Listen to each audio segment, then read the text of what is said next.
है? क्यों? कल क्यों नहीं गए? गाड़ी तो चल रही थी। मजबूर तो हम थे, फ्लाइट बंद थी, ट्रेन नहीं थी, बॉर्डर सारे सील थे। 2 महीने ये हालात थे। तीसरे महीने भी फ्लाइटें चलने लगी। गुस्ताखी हमने की। 8 महीने के अंदर में 3 महीने जरूर प्रॉब्लम थी। कलकत्ता से हम नहीं आ सकते थे, लेकिन दिल्ली से उन 21 दिनों में भी कुछ करोड़ों में से कोई 150 लोग पहुंचे, जिन्होंने रिंगस की सरहद पर भी माथा टेक कर रिटर्न लौटे। तो ये देखा कि बाबा ने हाजिरी मांड ली है। गाड़ियां तो कल पहुंच रही थी खाटू। पिछले महीने समझ में आया, पिछले महीने 10वीं के दिन बहुत मन खराब था। कई दिनों से सोच रहा था जाएं जाएं। अब गृहस्थी होती है, परिवार होता है, बच्चे, परिवार में भी सबसे बड़ी सबको समझा लो, लेकिन बच्चों को समझाना और बूढ़े माता पिता को समझाना बहुत मुश्किल होता है।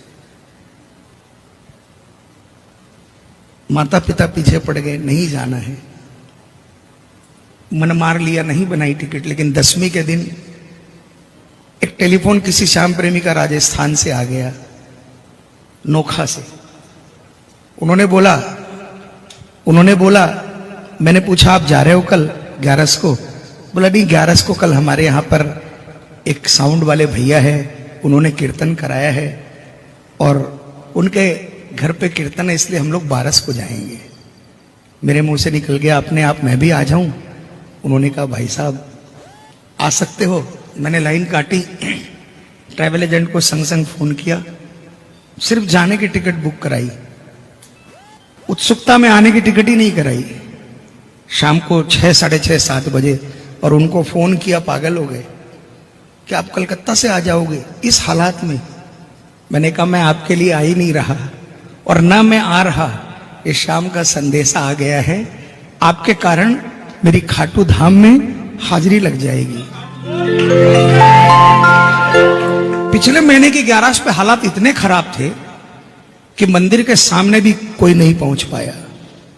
लेकिन मैं हमारे पप्पू भैया के मकान के छत पर चढ़ गया और वहां से बाबा की ध्वजा को नमस्कार किया। कहते हैं किसी मंदिर की यदि धर्म ध्वजा, वो ध्वजा नहीं होती, धर्म ध्वजा होती है, क्योंकि उसके ठीक गर्भगृह में उस प्रभु का वास होता है। अगर आपने धर्म ध्वजा का नमन कर लिया तो आपकी हाजिरी डायरेक्ट चरणों में लगती है। और मैंने वहीं से माथा टेक कर और मैं खाटू से निकल गया। बाबा की कृपा हुई। 11 के दिन तो मैं नोखा चला गया। पप्पू भैया ने कहा आज कीर्तन कर लो। मैंने कहा आज तो मैंने वहां हाँ कर दी, कल कीर्तन कर लो। मैंने कहा बाबा की 12 के दिन कीर्तन होगा। सारी रात हम लोग 4-5 लोगों ने, उमा लहरी जी, मुकेश बांगड़ा जी, निशा, गोविंद जी, पप्पू भैया, हम लोग सब कोई सारी रात कीर्तन किए।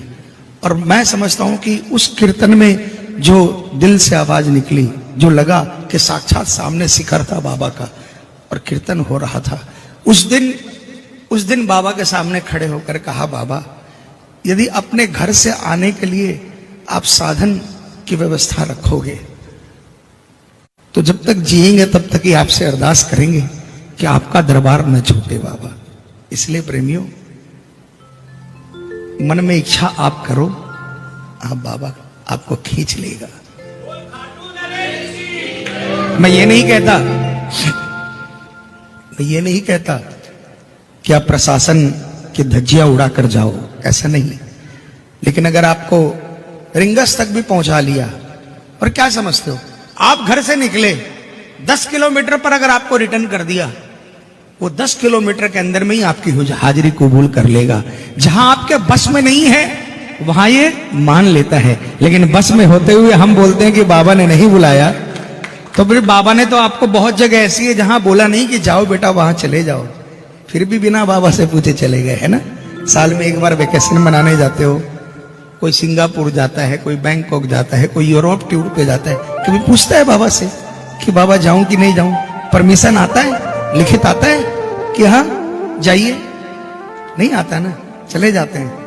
तो फिर बाबा के दरबार में जाने के लिए आप एक कदम बढ़ाओ, 1000 कदम वो तैयार है प्रेमियों। जरूर अब की बार 11 पे अगर बॉर्डर खुले रहें, बॉर्डर यदि खुले रहें तो भले ही खाटू के बाहर तक पहुंचे, यदि बाहर तक पहुंचने में कोई दिक्कत नहीं है, वहां माथा टेकना, देखना बाबा मंदिर से निकलकर वहां सरहद पे आकर आपकी हाजिरी कबूल करेगा। बोल श्याम प्यारे की, बोलिए लख दातार की।